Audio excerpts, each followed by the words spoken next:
Hello and welcome to pmclounge.com. My name is Shoaib and I am the voice behind all the videos that you see on this website as well as our official YouTube channel youtube.com/pmclounge.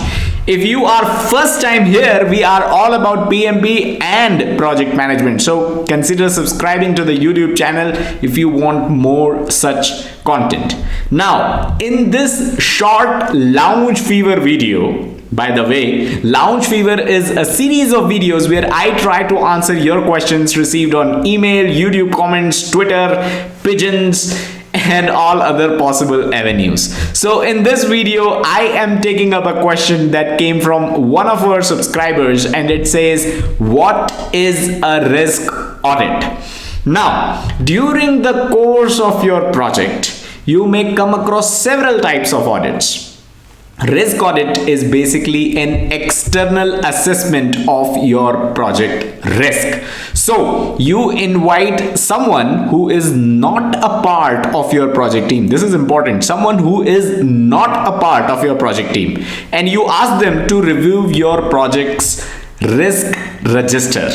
This means they are not just reviewing your list of risks, but they are also reviewing your risk responses and all other possible risk related details that you have documented in your risk register. Now, you may wonder, why is this not done for other project documents? Because you have a hell lot of documents in your project, right? The reason is simple. Risk is that important. Risk management, it is that important. It is worth having someone who is an outsider come in and take a look.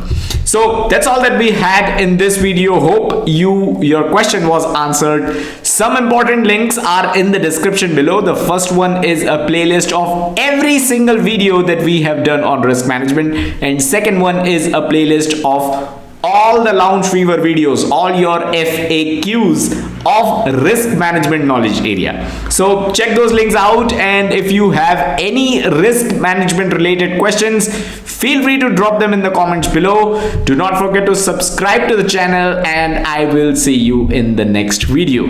See you and take care.